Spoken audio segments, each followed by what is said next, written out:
I fully support this motion, and I unequivocally support the territorial integrity and sovereignty of Ukraine. But implicit in that is the absolute right of Ukraine to determine its own future, its own alliances, and that includes membership of the EU. And I'm pleased to see that the European Parliament voted overwhelmingly, with just 9 against, to approve EU membership for Ukraine.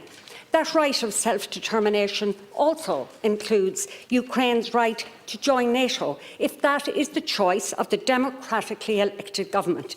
The first paragraph of this motion references our right as an Irish nation to determine our relationships with other nations. It is the same for Ukraine and indeed for the Baltics, the tiny Estonia and the slightly larger Latvia and Lithuania, if they wish to remain members of NATO and not bow to the threats of Putin.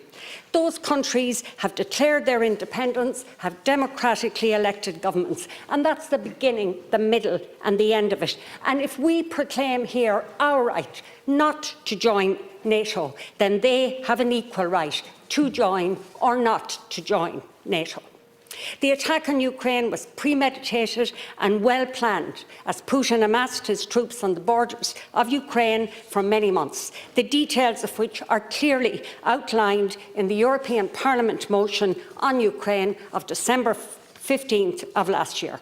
The invasion of Ukraine is another step of years of Russian action, going back to 1991 and laterally to 2014 to Euromaidan. Their support in promoting Brexit, interference in US elections, the proliferation of disinformation, cyber attacks linked to Russia, including that on our own HSE. All of this in an effort to destabilise, to sow doubt and dissent between countries and to weaken our democratic states and undermine our institutions, especially those promoting civil and human rights. So while we strongly pledge our support to Ukraine, it's important to remember this is not an isolated incident. It's part of a pattern to establish a new world order. It's a frightening prospect for all of us, but it's terrifying for those in Kiev and other cities. As I drove from Sligo to Boyle this morning, a distance of just over 40 kilometres, I couldn't help but think of the 40-kilometre long convoy of troops, tanks and missiles bearing down on Kiev. The shocking despair of those waiting in bunkers and underground and those defending their city. And I'm afraid we may spend many more days, weeks and even months watching our large and small screens as each of us, as this unfolds in front of us, and each of us as individuals ask ourselves, what can I do? And collectively, as a government, what can we do?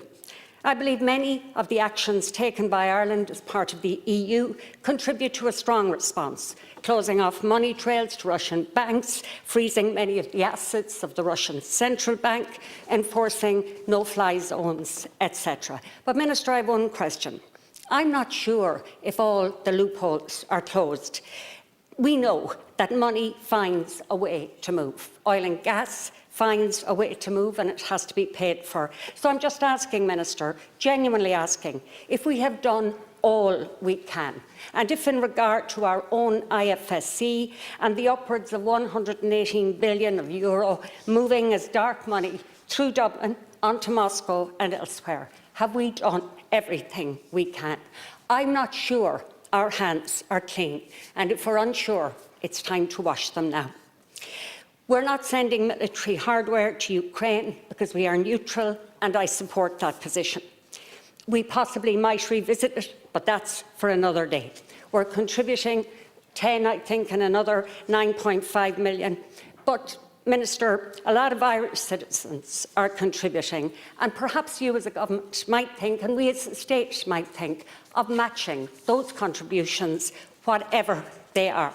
So finally, Minister, our role in the UN.